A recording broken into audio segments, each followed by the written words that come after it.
오늘은 십자가에서 이루신 복음의 능력이라는 제목으로 은혜를 나누겠습니다. 이것은 구원의 축복입니다. 오늘 말씀을 아침에 이렇게 보고 있는데 성령께서 앞부분을 설명을 하고 들어갔으면 좋겠다는 감동을 주셨어요. 왜냐하면 우리가 말씀을 받을 때 영에 의해서 받아야 되는데 자꾸 머리로 받기 때문에 아마 그러신 것 같아요. 그래서 우리가 영으로 받는다는 것이 무엇이고 마음으로 받는다는 것이 무엇인지 성경에 계속 기록되어 있으니까 그 부분을 잠깐 설명하고 가겠습니다. 에스겔 3장 10절에 보면 인자야 내가 내게 이를 모든 말을 너는 마음으로 받으며 귀로 듣고 그랬어요. 귀가 먼저 듣고 마음으로 가라는 얘기 아니에요. 모든 말을 하나님의 말씀을 마음으로 받고 귀로 들으래요. 이 마음은 내부예요. 히브리어 내부 레바보는 하나님은 보이는 세계 보이지 않은 세계를 다 창조하셨고 다 하나로 연결되어 있습니다. 헬라어로 가면서 헬라 문화가 되면서부터 이원화가 되어서 이거 아니면 저거 이렇게 나누어졌지. 그 전에는 히브리인들 사상에는 다 하나예요. 근데 이 내부 레바보는 사람의 가장 중심, 이 존재의 중심을 말하는 거예요. 심중을. 또 헬라어로는 카르디아라고 얘기를 하죠. 예. 그리고 솔로몬도 기도할 때 듣는 마음을 주사 그렇게 얘기해요. 마음으로 듣는다라고 표현을 해요. 이 마음은 우리의 심중이고 이 심중에 성령님이 계시는 거예요. 그래서 그 성령에 의해서 말씀을 듣는 거예요. 물론 구약에서는 성령님이 아니지만 신약에 와서는 성령님에 의해서 우리가 듣는 거죠. 성령님 우리 안에 계시니까. 그런데 놀라운 사실이 과학이 발달하면 발달할수록 하나님의 말씀을 계속 증거하고 있습니다. 하나님의 뜻이 과학자들이 밝혀낸 것에 의해서 훨씬 잘 풀어지고 있어요. 그래서 히브리인들 사상에서는 히브리 성경 신약에는요. 뇌에 해당하는 단어가 거의 없습니다. 그리고 심중이 나와요. 네, 마음 그러죠. 그래서 성경에서 생각하는 것이 바로 마음이에요. 심중이에요. 그래서 심장과 뇌는 우리 몸에서 가장 긴밀하게 대화하는 두 기관이에요. 네. 그래서 심장에서 뇌로 가는 신호가 뇌에서 심중으로 오는 신호보다 훨씬 더 많다라고 과학자들은 이야기하고 있어요. 우리는 그동안에 뇌에서 명령을 내리면 우리 몸이 그냥 따라간다라고 생각을 했는데 아닙니다. 이제 과학이 발달하면서 과학자들이 밝혀내는 것은 너무나 놀라운데요. 심장에서 뇌로 가는 신경은요. 이걸 울림신경이라고 그러는데 단순히 피를 펌프질해서 온몸으로 보내는 게 아니라 뇌에 지속적으로 정보를 보고하고 또 알려주는 정보 발신자 역할을 심장이 한다라는 거예요. 그래서 미주신경과 척추신경을 통해서 뇌로 신호를 계속 보내고 있는 거예요. 그러니까 뇌에서 심장으로 보내는 것보다 심장에서 뇌로 보내는 것이 많다라는 거죠. 그래서 심장, 뇌라는 말을 쓰는데 심장에는 약 4만 개의 뉴런, 신경세포로 구성된 고유의 신경망이 있다는 거죠. 그 신경망이. 그래서 뇌의 명령 없이도 스스로 학습하고 단기 기억을 저장하면서 판단을 내리기도 한답니다. 너무 놀랍지 않습니까? 그래서 뇌세 상태가 돼도 사람은 살아있잖아요. 이 심장이 살아있잖아요. 제일 먼저 엄마 뱃속에서 만들어지는 기관도 심장이에요. 심장의 관부터 시작해서 심장이 만들어져서 뇌를 만들기 시작해. 심장에서 피를 보내서. 네. 그러니까 제일 마지막 죽는 것도 심장이잖아요. 그러니까 하나님은 심장과 폐부를 살피신다고 그랬어요. 다 일맥상통하는 거예요. 뇌의 명령 없이도 스스로 학습하고 단기 기억을 저장하며 판단을 내리긴도 한다는 거잖아요. 그러니까 뇌사 상태에 있는 사람한테 가서 말을 하면 알아듣는다라고 이야기를 하거든요. 그런 것처럼 우리 심장, 이 심장으로 받는 거죠. 보이는 심장과 보이지 않는 심중이에요. 그러면 심장과 뇌와 신경계가 긴밀히 소통하면서 우리를 살아가게 하거든요. 그게 핵심이잖아요. 존재의 중심. 그 에너지가 심중이라고 보는 거죠. 네. 그래서 흥미로운 사실, 놀라운 것은 심장 지능인데요. 최근 연구에 따르면 심장이 보내는 전자기장은 뇌파보다 수백 배 강력하답니다. 뇌파보다. 이 신호가 뇌의 인지 영역을 활성화시키거나 억제하기도 한다는 거예요. 그러니까 심장이 뇌를 주장하고 있다는 얘기하고 똑같잖아요. 너무 놀랍죠? 예. 그래서 우리가 가슴이 시키는 대로 한다, 마음이 시키는 대로 한다. 이 말은 단순한 비유가 아니라 심장의 신경 신호가 뇌의 판단에 직접 개입한다라고 볼 수 있는 거예요. 하나님이 심장부터 만든 이유겠죠. 그렇죠. 그럼 우리가 이 말씀을 이제는 심중으로 들어라. 마음으로 들어라. 이걸 말씀드리기 위해서 이걸 설명하라고 지금 하신 것 같아요. 그래서 십자가에서 하나님이 뭘 이루셨는지, 우리는 우리를 어떤 존재로 만드셨는지, 어떠한 축복을 다 주셨는지를 오늘 심중으로 받아서 내가 어떠한 자인지 그 존재 자체가 변화된 존재를 정확히 인식하고 의식하셨으면 좋겠습니다. 우리는 예수님과 함께 죽고 함께 부활했습니다. 그동안에 예수님만 우리를 위해서 죄를 가져가시고 죽고 예수님만 부활해서 하나님 옆에 앉으겠다고 생각을 했어요. 말씀을 보면 전혀 그렇지 않습니다.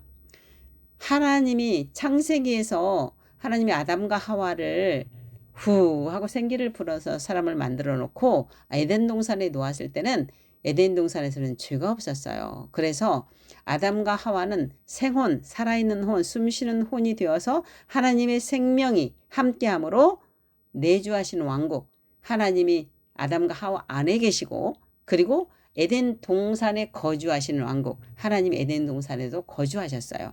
그래서 아담과 하와는 하나님을 뜻을 그대로 반영해서 하나님의 말씀을 나타내는 자로 살았어요. 네. 그런데 타락한 천사인 마귀가 와서 아담과 하와를 속임으로 인해서 거기에 속아서 넘어가서 죄를 범함으로 죄와 하나님은 같이 있을 수 없기 때문에 하나님의 생명이 떠나죠. 그러므로 인해서 사람의 영은 기능을 하지 못하는 영으로 있어요. 왜? 하나님의 영이 반영해 주는 것만 그동안에 살았는데 하나님의 영이 떠나고 나니까 스스로 할 수 있는 영이 아니에요. 그래서 혼이 이제 오감으로 들어오는 것들을 느끼는 대로 보이는 대로 생각하는 대로 다 따라서 하게 됐습니다. 그래서 머리 중심으로 사람이 변해버린 것입니다. 그런데 하나님께서는 당신의 창조 목적인 이 땅의 하나님 나라를 완성하기 위해서 포기하지 않으시고 때가 되어서 예수님을 보내셔서 예수님의 십자가에서 우리와 함께 옛 자아가 죽고 우리와 함께 부활하셔서 우리 죄와 모든 흑암의 권세에서 죄로부터 왔던 그 패키지로 왔던 것들이 많아요. 죽음과 질병과 가난과 이런 것들이 그 죄로부터 다 왔어요. 에덴 동산에는 없었습니다. 그런데 그 것들을 예수님이 십자가에서 죄를 짊어지고 가시면서 왔던 것, 패키지로 왔던 것들을 전부 패키지로 짊어지고 가셨어요. 그리고 우리한테 전부 하나님의 그 원래대로 우리 사람을 만들었던 그 모든 축복을 패키지로 다 주신 거예요. 종합 선물 세트로 다 주신 거예요. 그래서 하나님의 생명이 우리 안에 딱 모심으로 인해서 그 모든 종합 선물 세트는 우리 심중에 다 와 있어요. 네. 그래서 우리는 주의 성품과 권능을 나타낼 수 있는 존재로 회복된 것입니다. 구원의 은혜를 그렇게 패키지로 이미 받았습니다. 마귀의 권세를 이겼습니다. 율법의 저주, 고난, 질병, 가난 등으로부터 우리는 이미 자유하게 되었습니다. 그래서 하나님이 주신 모든 은혜를 누릴 수 있게 된 것입니다. 예수님의 속량으로 약속의 말씀은 이미 법적으로 다 이루어졌죠. 그죠? 그러나 현실적으로는 그 은혜를 누리는 것은 우리가 그리스도 안에 거해야 돼요. 그리스도 안에 거해야 돼요. 그리고 자신의 위치와 정체성을 정확하게 인식하고 의식해야만이 그걸 누릴 수가 있습니다. 그렇지 않으면 언제든지 우리는 마귀의 밥이 되고 또 마귀 통치 안에 들어갈 수밖에 없습니다. 생명과 진리의 말씀을 믿고 예수 그리스도 이름으로 천국 열쇠 들고 예수 이름으로 말씀을 딱 선포함으로 이 땅을 통치하고 다스리며 살아가야 합니다. 우리 심중에 내주하시는 성령님께서 우리 혼과 육을 통치하심으로 그분의 인도함을 받고 그분이 주시는 능력으로 살 때 복음의 능력이 나타나는 것입니다. 내 것을 포기하고 내 생각, 내 경험, 내 감정 이것들을 다 포기할 때 내 안에 계시는 성령님이 나를 통해서 나타남으로 복음의 능력이 나타나게 되는 것입니다. 자, 말씀으로 확인해 볼까요? 갈라디아서 2장 20절 내가 그리스도와 함께 십자가에 못 박혔나니 그런즉 이제는 내가 사는 것이 아니요 오직 내 안에 그리스도께서 사시는 것이라. 이제 내가 육체 가운데 사는 것은 나를 사랑하사 나를 위하여 자기 자신을 버리신 하나님의 아들을 믿는 이 아니라 그리스도 안에 있는 믿음으로 사는 것이라. 우리 안에 예수님이 오셨어요. 그 예수님의 믿음으로 우리가 살아가는 것입니다. 예수님의 믿음으로 내가 사는 것이 아니라고 분명히 말씀하고 있습니다. 그리고 로마서 6장 4, 6절에는 그의 죽으심과 합하여 세례를 받음으로 그와 함께 장사되었다라고 써 있어요. 그리고 그의 부활과 함께 같은 모양으로 연합한 자 부활했다고 써 있죠. 그래서 우리는 죄의 몸이 죽어 다시는 우리가 죄의 종노릇 하지 아니한다라고 분명하게 말씀으로 나와 있습니다. 골로새서 2장 12절에도 그리스도와 함께 장사되고 함께 일으키심을 받았느니라 라고 말씀하고 있고 에베소 2장 5, 6절 말씀에도 그리스도와 함께 살리셨고 그리고 함께 일으키시고 함께 하늘에 앉히시니 우리의 위치까지를 정확히 말씀하고 있습니다. 예수님이 십자가에 죽으시고 부활하셔서 하나님 우편에 앉으셨잖아요. 그 예수님 안에 우리가 하나님 우편에 있는 거예요. 법적으로, 영적으로. 자, 두 번째는 우리는 그리스도 안에서 새로운 피조물로 거듭났습니다. 하나님의 생명은 오면서 우리는 완전히 새롭게 된 재창조된 사람입니다. 아담과 하와처럼 처음에 만들었을처럼 그 하나님의 본성이 우리 안에 딱 들어왔어요. 이제는 하나님의 생명으로 우리가 살아갈 수 있어요. 네, 우리를 예수를 시인하며 주로 시인하고 예수님을 믿었을 때 성령님께서 우리 안에 오셔서 임재하셨습니다. 내주하는 왕국이 이루어졌습니다. 우리 안에는. 그래서 우리가 하나님 나라에서 지금 현재적 하나님 나라에 살고 있는 것입니다. 그래서 그리스도 안에서 영생을 누리는 자로 다시 회복되었습니다. 고린도서 5장 17절에 그런즉 누구든지 그리스도 안에 있으면 새로운 피조물이라 이전 것은 지나갔으니 보라 새 것이 되었도다 라고 말씀하셨습니다. 이전 것 지나갔고 새 것이 됐다라고 말을 하는데도 계속 과거 것을 끌어안고 이야기하는 사람은 뭡니까? 과거 건 지나갔다라고 말하고 있어요. 새 것이 되었다라고 말하고 있어요. 국적과 태생과 신분이 완전히 바뀌었습니다. 애벌레가 나비가 된 사건이고요. 컴퓨터 OA 시스템이 새롭게 완전히 리셋된 그런 상태에 있는 것입니다. 과거 것을 완전히 리셋하세요. 완전 새롭게 해서 이것을 다시 집어넣으셔야 됩니다. 우리가 새롭게 태어난 것은 육이 아니고 영입니다. 영혼 몸이 법적으로는 온전하게 구원을 받았지만 실제로는 영만 온전케 되었습니다.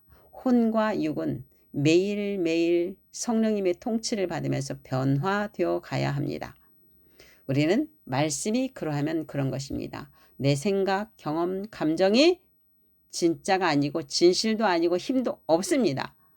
그것을 배제하고 말씀이 그러하면 그런 것입니다. 하나님의 모든 말씀은 능하지 못함이 없느니라 라고 말씀하고 있습니다. 그래서 요한복음 3장 5, 6절에는 영으로 난 것은 영이고 육으로 난 것은 육이다. 우리는 영으로 다시 태어났습니다. 물과 성령으로 났기 때문입니다. 로마서 8장 16절에도 성령이 우리를 하나님의 자녀인 것을 친히 증언하신다라고 말씀하고 있습니다. 요한복음 1장 12절에도 하나님의 자녀가 되는 권세를 주셨다고 말씀하고 있습니다. 이 권세는 위임받은 통치권, 합법적인 권위를 말하고 있어요. 그런 자격을 말하고 있습니다. 세 번째는 하나님의 생명이 우리 안에 오셨습니다. 그 생명은 하나님의 본성이고 그 본성은 아가페 사랑입니다. 영생은 예수 그리스도 안에 있는 하나님의 생명이고 하나님의 영이 임하심으로 인하여서 사망에서 생명으로 우리는 옮겨졌습니다. 이 땅에서 하나님의 생명을 누리는 존재가 되었습니다. 우리는 새롭게 된 존재입니다. 존재가 변화되었다는 것을 인식하십시오. 요한복음 3장 16절에는 하나님이 세상을 이처럼 사랑하사 독생자를 주셨으니 이는 그를 믿는 자마다 멸망하지 않고 영생을 얻게 하려 하심이라 그랬습니다. 영생을 얻게 하기 위하여서 하나님이 예수님을 보내셨다라고 말씀하고 있습니다. 요한복음 5장 24절에도 믿는 자는 영생을 얻었고 사망에서 생명으로 옮겨졌느니라 이렇게 말씀하셨고, 골로새서 1장 13절에도 그가 우리를 흑암의 권세에서 건져내사 그의 사랑의 아들의 나라를 옮기셨으니 우리는 완전히 옮겨진 새로운 사람이라는 것을 늘 의식하십시오. 네 번째는 우리는 자녀의 권세를 가졌습니다. 하나님의 자녀는 그냥 예수 믿는 자가 아니에요. 자신 안에 계신 그분을 나타내는 삶을 사는 자가 진짜 하나님의 자녀입니다. 신앙생활은 자신의 노력이나 애씀으로 예수님을 닮아가려고 애쓰는 것이 아닙니다. 예수님을 닮아가려고 하는 순간 내가 주체가 됩니다. 신앙생활은 어떤 것도 내가 주체가 될 수 없습니다. 이제 완전히 새롭게 된 자는 예수님만이 우리의 주인이십니다. 그렇기 때문에 내 것을 다 포기하고 경험도 포기하고 생각도 포기하고 다 포기하면 할수록 내 안에 계신 성령님께서 나타날 때 그 복음의 능력이 나타나서 살아갈 수 있습니다. 하나님을 나타낼 수 있습니다. 요한복음 1장 12절 13절은 하나님의 자녀가 되는 권세를 주셨다고 써 있습니다. 그리고 야고보서 1장 18절에는 진리의 말씀으로 우리를 낳으셨다. 그리고 요한복음에는 하나님께로부터 난 자들이니라 라고 말씀하고 있어요. 그럼 우리는 하나님의 말씀으로 우리를 다시 태어났기 때문에 우리 안에 말씀의 DNA가 있습니다. 이 말씀의 DNA를 발현하고 살아야 될 거 아닙니까? 그러기 위해서 말씀대로 믿고 말하고 그리고 말씀이 이루어진 걸 생각하고 느껴보고 말씀대로 행하는 거예요. 느낀 대로 행하는 거예요. 그래야 그 말씀의 DNA가 우리를 통해 나타나게 되기 때문입니다. 다섯 번째, 우리는 하나님의 의가 되었습니다. 하나님의 의가 되었다는 것은 하나님 앞에 섰을 때 어떤 죄의식이나 정죄감, 열등감 없이 설 수 있는 자격을 의미하는 것입니다. 또 죄가 없다라고 선언하는 것입니다. 구약에서는 동물의 피를 뿌려서 죄를 덮어줬지만 신약에서는 예수님의 피로 한 번에 죄가 사라진 것입니다. 예수님 때문에요. 네, 그런데 지금도 자신이 죄인이라고 그리고 그렇게 가르치는 곳이 있습니다. 죄인이 아닙니다. 죄를 지을 수 있는 의인입니다. 왜? 영은 새롭게 됐지만 몸과 혼이 새롭게 되지 않았기 때문에 예습성이 나와서 죄를 지을 수 있습니다. 그때마다 회개하고 다시 그리스도 안으로 들어가고 말씀대로 살면 되는 것입니다. 당당하셔야 됩니다. 고린도서 5장 21절 하나님의 죄를 알지도 못하신 이를 우리를 대신하여 죄를 삼으신 것은 우리를 하여금 그 안에서 하나님의 의가 되게 하려심이라 분명히 말씀하고 있습니다. 로마서 4장 25절에서 5장 1절에도 우리를 의롭다 하시기 위해 살아나셨느니라 라고 말씀하고 있습니다. 여섯 번째는 우리는 그리스도와 함께 하나님의 상속자가 되었습니다. 상속자, 너무나 놀랍지 않습니까? 이 우주 만물의 주인이신 그분의 것을 다 우리가 상속한 것입니다. 로마서 8장 17절에는 자녀이만 또한 상속자 곧 하나님의 상속자요 그리스도와 함께한 상속자니라고 말씀하고 있습니다. 누구와 함께 했다고요? 예수님과 동등하게 예수님과 똑같이 우리가 사용할 수 있는 그런 상속자예요. 예수님이 하는 것처럼 우리 똑같이 할 수 있는 상속자입니다. 다음 주에는 예수님과 함께 할 수 있는 것을 다루겠습니다. 고린도서 1장 12절에도 성도의 기업의 부분을 얻게 하기에 합당하다고 말씀하셨습니다. 이 기업은 콜레로스로 상속 재산, 몫을 말하는 겁니다. 자신의 목. 그 다음에 합당하다, 충분하다, 하나님으로부터 갖추은 자격을 말합니다.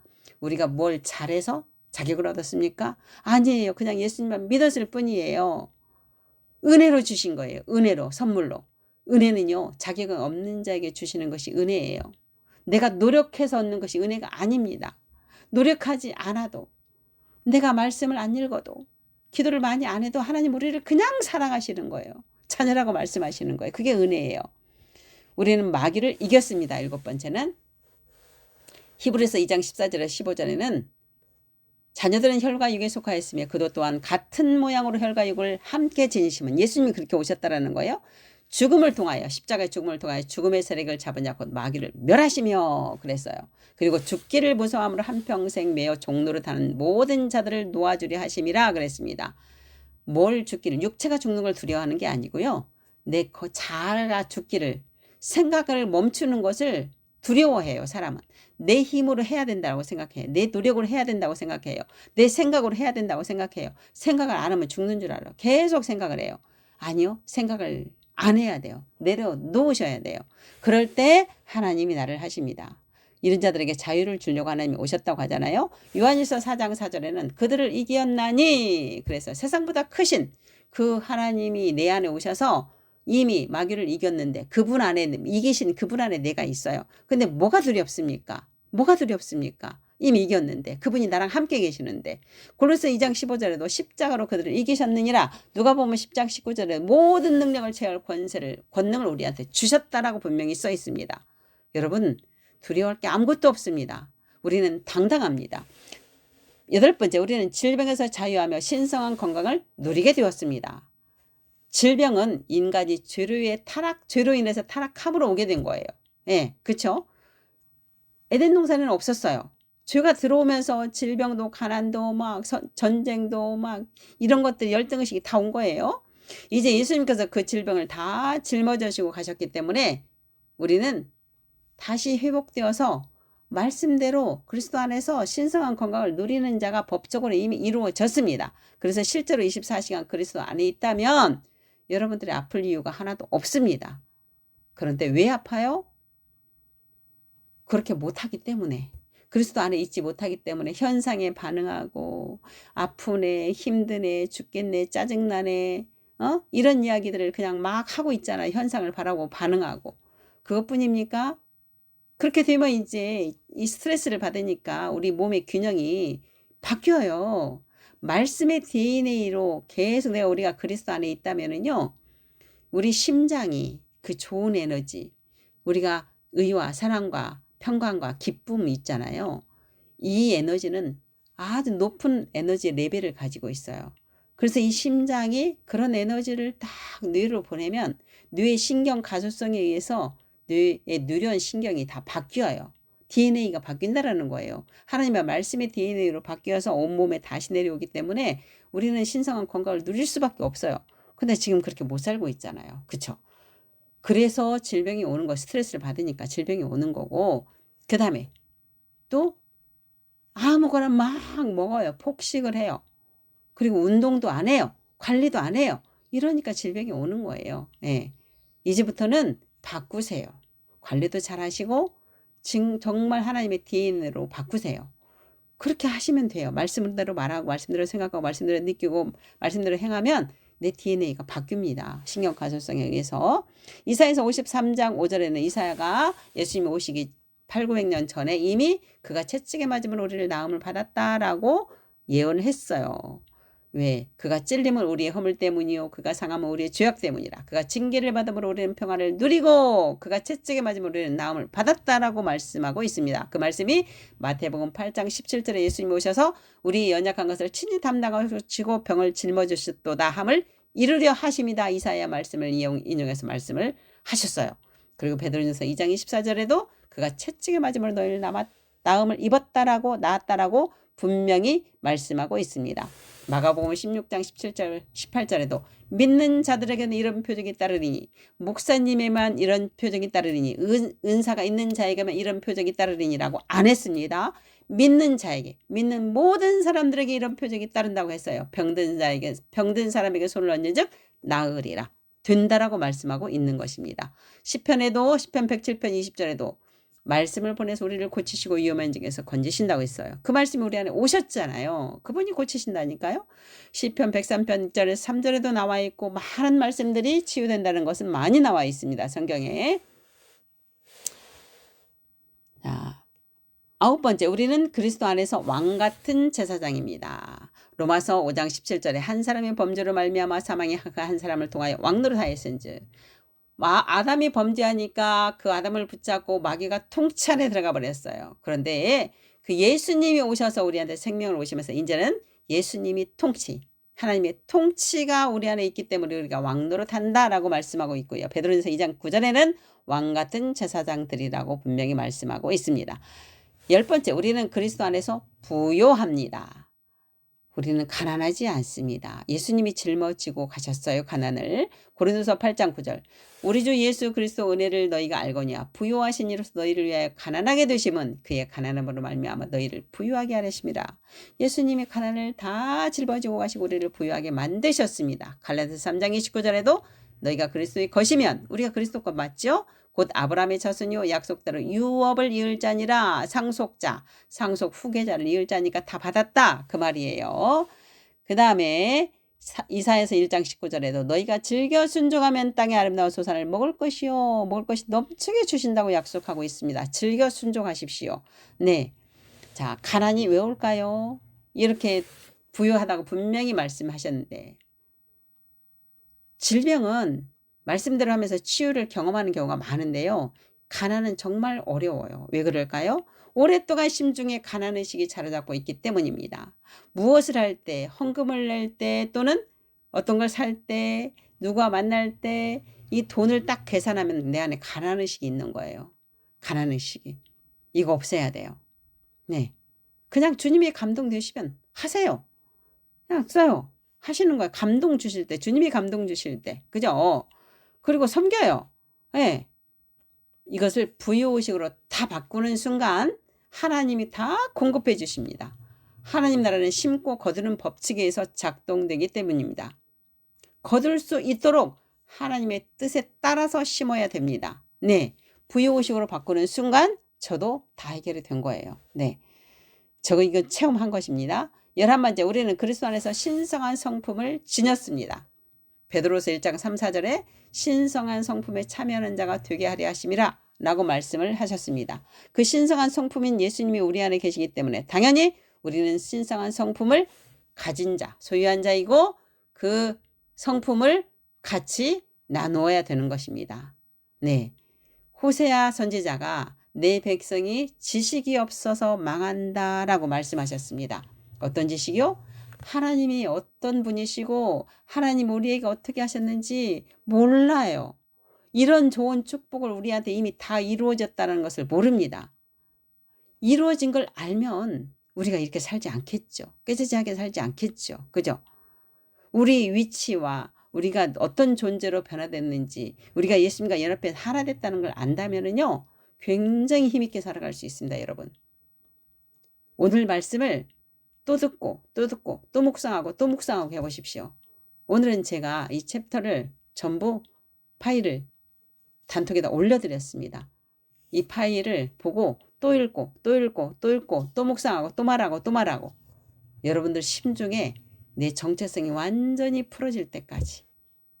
그런데 우리는 그리스도 안에서 그런 자입니다. 나는 하지 마십시오. 그리스도 안에서 내가 이렇게 된 자입니다. 여러분 아셨죠?